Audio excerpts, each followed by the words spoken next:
by our wonderful First Lady, Melania Trump, including through her direct advocacy on behalf of survivors during her the passage efforts.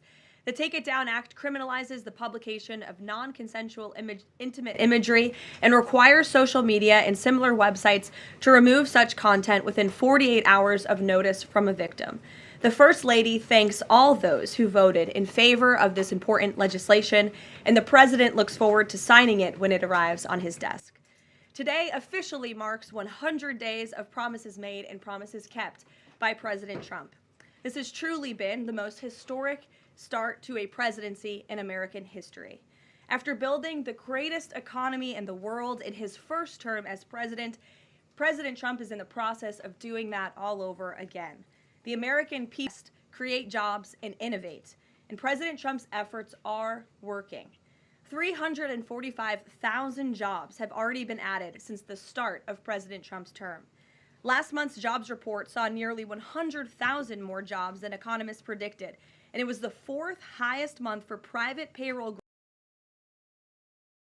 9,000 manufacturing jobs have been added to the economy already. This is a sharp contrast to the 6,000 manufacturing jobs that were lost each month in the final 2 years of the Biden administration. The U.S. employment historic lows. And thanks to President Trump, Americans are seeing price relief for the first time in years. The last inflation report showed the first consumer price decline since the COVID pandemic, a decrease in energy prices, and real average hourly wage growth. President Trump is delivering on his promises to lower costs for American families and businesses. Prices across the board for everyday goods have seen declines since this president was inaugurated. From airfare to used motor vehicles to prescription drugs, prices are dropping. In fact, last month's drop in the price of prescription drugs was the largest ever recorded. And after Joe Biden botched the response to the bird flu, President Trump and Secretary Rollins' aggressive plan have brought down wholesale egg prices more than 50% from Inauguration Day. President Trump ended Joe Biden's reckless war on American energy and fossil fuels and has restored American energy dominance. And Secretary Wright, Secretary Doug Burgum are working hard on that effort every single day. Oil and gas prices are now way down because of this bold approach. Gasoline prices down 7%, energy prices are also down as well. The Department of Interior just announced a new offshore drilling policy that will boost oil production in the Gulf of America by 100,000 barrels per day. On the deregulation front, President Trump is committed to cutting senseless red tape, especially for America's small business owners who are the backbone of our economy. We know cutting regulation leads to lower costs and higher growth. The mass deregulation effort by this administration will help usher in the golden age of America, which is underway. Immediately upon taking office, President Trump blocked all of the unfinalized Biden-era rules, saving Americans more than $100 billion, or $2,100 per family of four over the next decade. And the president also launched a bold multi-agency effort to roll back existing federal regulations that drive up the cost of living on hardworking families. This effort is projected to yield significant cost savings in the coming months, including the EPA's rollback of tailpipe emission rules for light-duty and medium-duty vehicles and the Department of Transportation's latest corporate average fuel economy standards. These two efforts alone yield $755 billion in total savings, or more than $8,800 per family of four over the next decade. In total, the combined savings from all of these actions equal just over $935 billion, or nearly $11,000 in real savings per family of four per the coming decade. The press is not talking nearly enough about the positive impact of President Trump's deregulation campaign. And investments from the biggest companies and countries in the world are pouring in under this president. So far, total investment commitments under the Trump administration have reached more than $5 trillion, including $500 billion from Apple in U.S.-based manufacturing and training, $500 billion from NVIDIA and AI infrastructure, $100 billion from TSMC and U.S.-based chips manufacturing, and the $500 billion private investment by OpenAI, Oracle, and SoftBank in AI infrastructure as well. All of these investment commitments are estimated to generate at least 451,000 new high-paying jobs for American workers and families. At this point, President Trump has secured more investments in the United States of America in 100 days than Joe Biden did in 4 years. President Trump is America's businessman in chief, and that's why these trillions of dollars in investments are flooding to our country.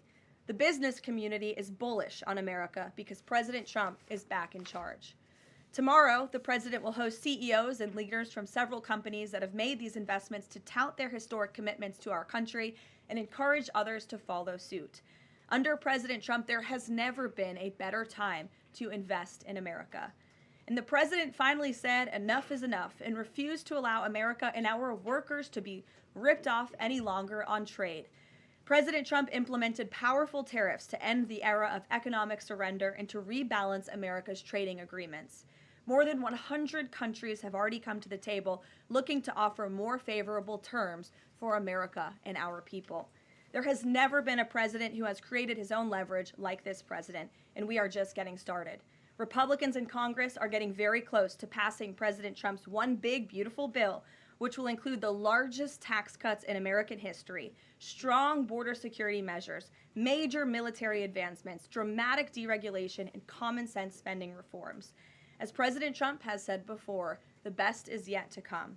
For more on President Trump's economic successes so far and the plans ahead, I want to pass it off to our incredible Treasury Secretary, Scott Bessent, who is here today, and we will open it up to questions. In our new media seat, we have Brendan Peterson, the financial services reporter for Punchbowl News. Punchbowl News covers power, people, and politics based in Washington, D.C., laser focus on Capitol Hill, the politics of legislating, founded in 2021, and it is the first newsletter that Capitol Hill and the White House reads every morning in the middle of the day and throughout the evening. Thanks for being here with us, and we'll start with you today. Thanks so much for being here. I have a question for Secretary Bessent. On tariffs, the president said over the weekend that we are hoping that maybe tariff revenues could replace income tax. But we also keep hearing about the deals that the administration is pursuing. So my question is, what is the White House's ultimate objective here? Do you want to have long-term tariff revenue or deals that might reduce those tariffs? I think it's a combination of both. So we're going to take in long-term tariff revenue. We put a process in place. We have 18 important trading relationships. We will be speaking to all of those partners, or at least 17 of them, over the next few weeks. Many of them have already come to Washington. What President Trump is referring to is the ability for tariff revenue to give income tax relief. And I think there's a very good chance that we will see this in the upcoming tax bill. The president campaigned on no tax on tips, no tax on Social Security, no tax on overtime, and the restoring interest deductibility for autos, for American-made autos. So tariff income could be used for tax relief on all of those immediately. So you think that there is a role for significant tariff revenue in U.S. fiscal policy? I think that it is something that got put away a long time ago, and I think that tariffs will bring back American manufacturing and generate substantial revenues. On manufacturing, we've seen some pretty grisly surveys this month from the Philly Fed, which saw the biggest drop since May of 2020, and the Dallas Fed, similar plunging outlook, poor shipping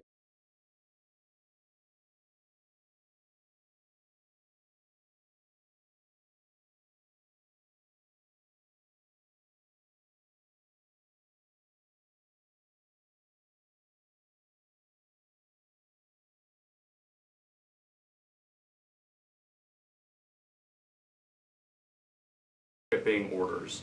What are American manufacturers not understanding about your push for onshoring in the U.S.? Well, I think I was in the investment business 35 years, and I learned to ignore the survey data and look at the actual data, and the actual data has been quite good. The job data is good. Americans keep spending, and as Caroline said, we have these incredible commitments to bring manufacturing back on shore with record investment by domestic corporations and foreigners who want to come into the U.S. Thank you so much, Caroline. Thank you, Mr. Secretary. The Chinese continue to say that the U.S. and China are not engaged in any consultation or negotiation on tariffs. You recently said you've talked to your counterpart, but more about, quote, traditional things like financial stability. So can you clarify, is the administration talking to Beijing specifically about tariffs or not? Well, we're not going to talk about who's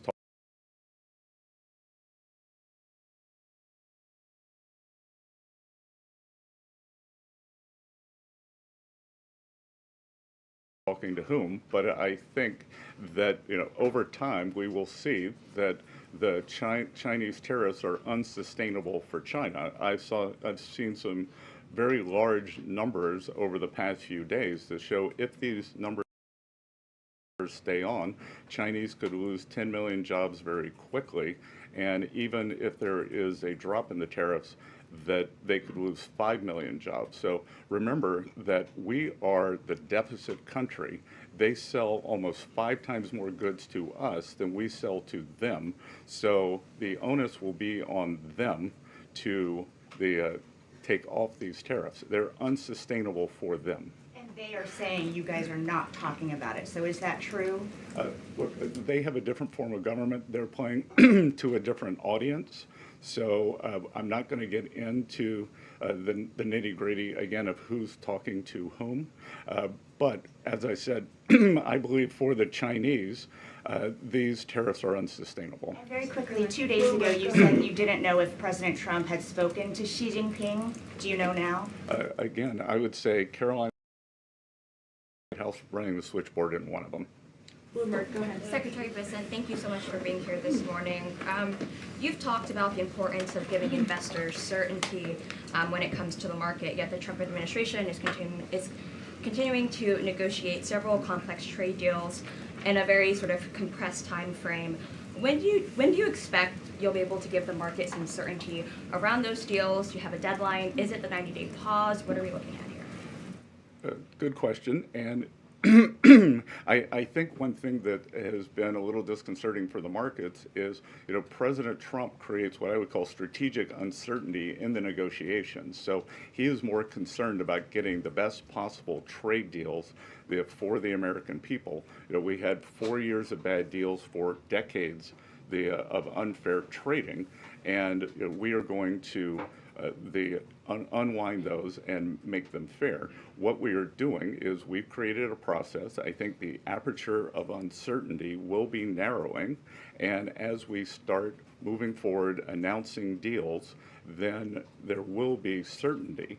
But certainty is not necessarily a good thing in negotiating. Mr. Secretary, last night there were reports on the administration sort of walking back a little bit on the auto tariffs. Can you sort of just elaborate on that decision there and what we can expect going forward, and why sort of the shift in those auto tariffs? Well, President Trump has had meetings with both domestic and foreign auto producers, and he's committed to bringing back auto production to the U.S. So we want to give the automakers a path to do that quickly, efficiently, and create as many jobs as possible. Jasmine. Thank you so much, Caroline. Thank you, Secretary. Back on China, does the administration anticipate supply chain shocks or supply shocks coming now that cargo shipments from China are significantly down? And if so, are there plans in the process of how to address that? I wouldn't think that we would have supply chain shocks, and I think retailers have managed their inventory in front of this. I speak to dozens of companies, sometimes daily, but definitely weekly, and they know that President Trump is committed to fair trade and have planned accordingly. And then second question, can you outline the timeline for when you think some of these deals, particularly with your Asian countries like India, Japan, South Korea, you may have an announcement?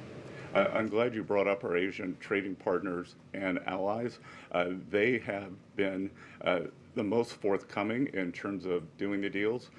As I mentioned, Vice President Vance was in India last week. I think that he and Modi made some very good progress, so I could see some announcements on India. I could see the contours of a deal with the Republic of Korea coming together, and then we've had substantial talks with the Japanese. Andrea. Secretary Bessent, just continuing on the path of the sort of like progress.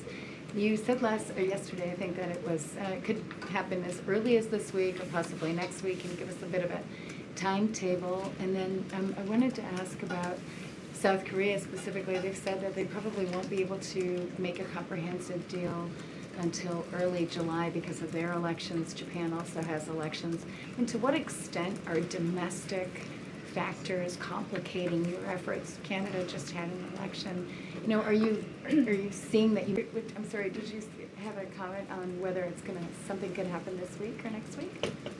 For a deal. So you said yesterday. Again, I think that we are very close on India, and in India, just a little inside baseball. India, in a funny way, is easier to negotiate with than many other countries because they have very high tariffs and lots of tariffs.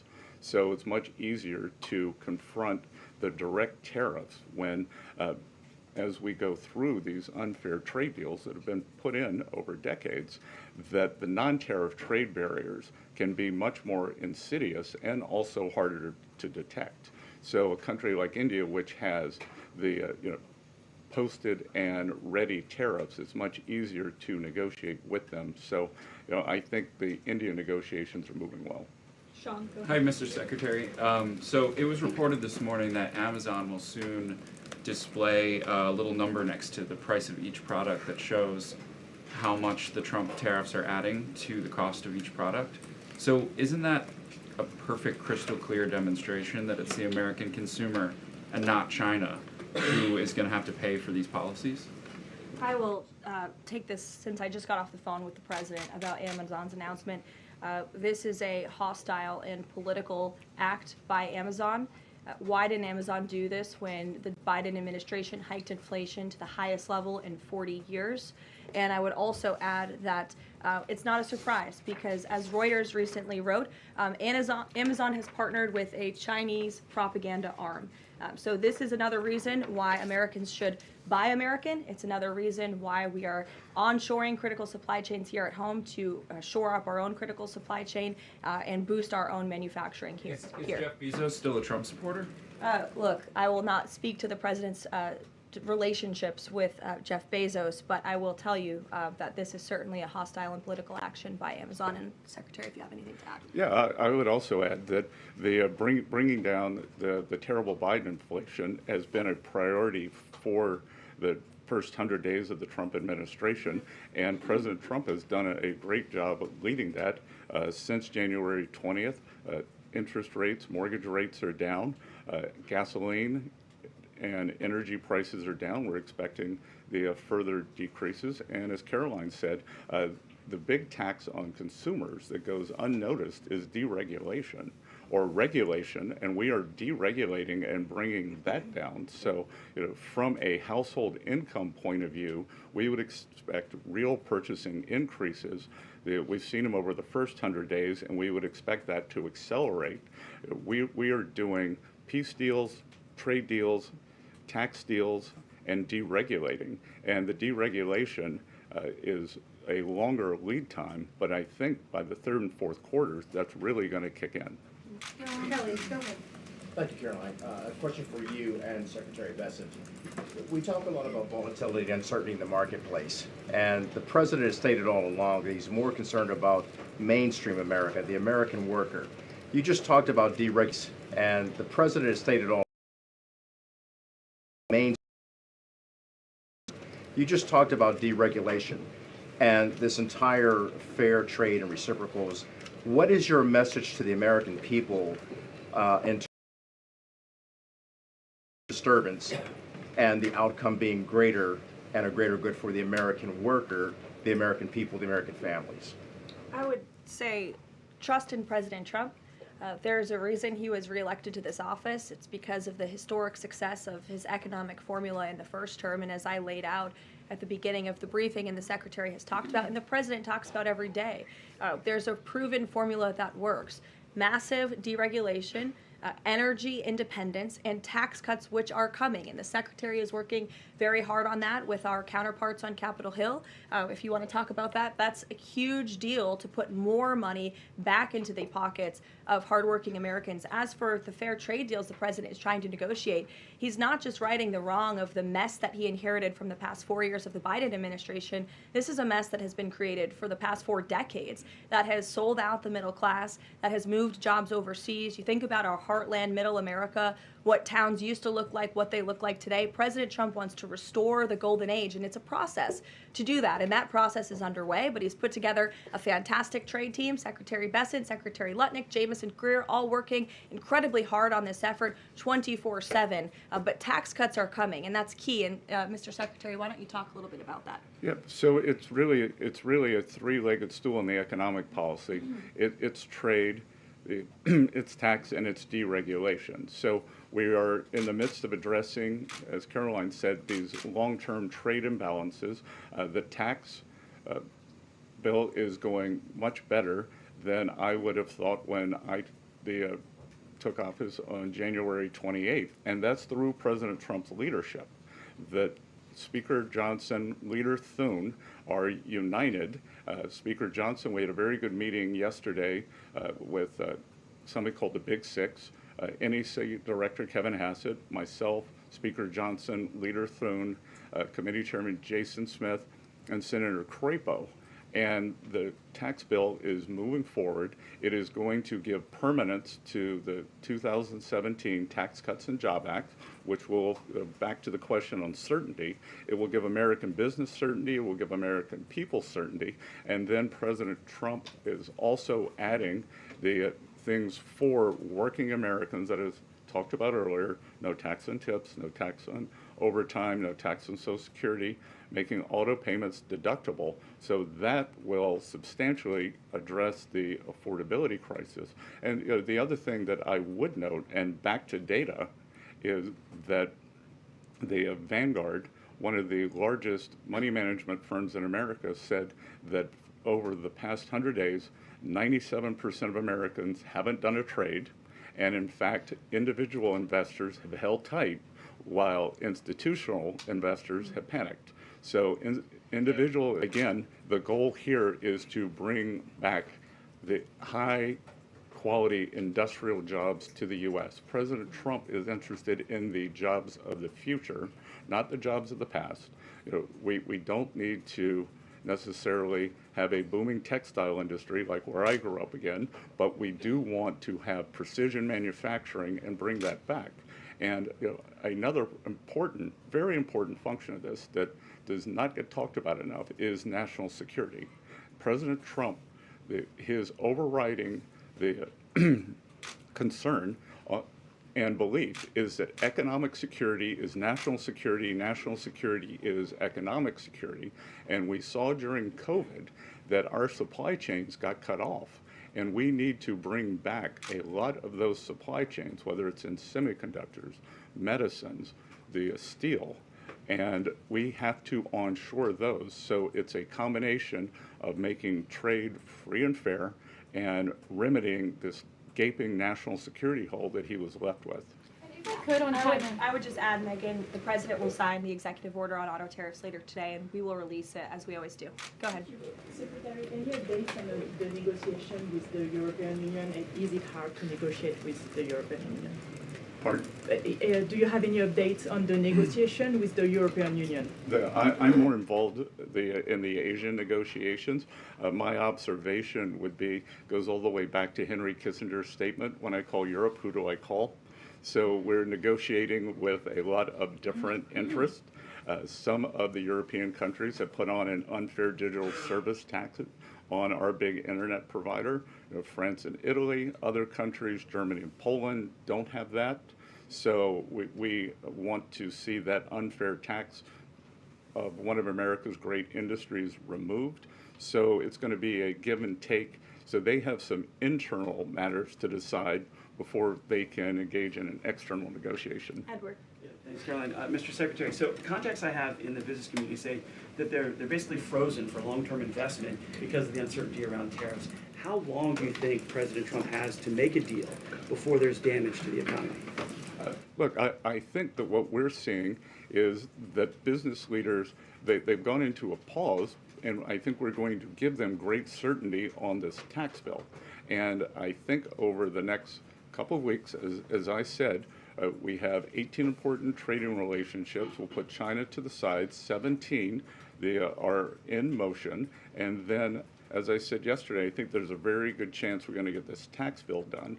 And the tax bill is going to be very powerful for domestic U.S. investment. So what we are going to do, one of the most powerful parts of President Trump's 2017 tax bill was full expensing of equipment. We are going to make that, as President Trump said in his speech to Congress, that will be retroactive to January 20th. The other thing that we are looking to add is full expensing for factories. So bring your factory back. You can fully expense the equipment and the building. We will couple that with deregulation, cheap energy, and regulatory certainty, and that will continue to make the U.S. the greatest destination for domestic and foreign investment. And the president, well, if I can follow, just the president said that world leaders would like to meet with him in Rome, in Vatican City, about trade. Other than President Zelensky, who did the president meet with, and about trade, and when could we get some of those deals? The president met with President Zelensky, as you know, which we talked about, and the president continues to be engaged with his fellow leaders around the world in the European Union. You've seen many of them visit the White House. I want to harp on, in closing, the point the Secretary just made. On the campaign trail, the president promised the American public that he was going to make America the best country in the world to do business again. The lowest taxes, lowest regulation, lowest energy costs of anywhere in the world. And if you do business in the United States, you won't pay a tariff, you won't pay a price. That's not just good for companies around the world, but it's good for the American worker.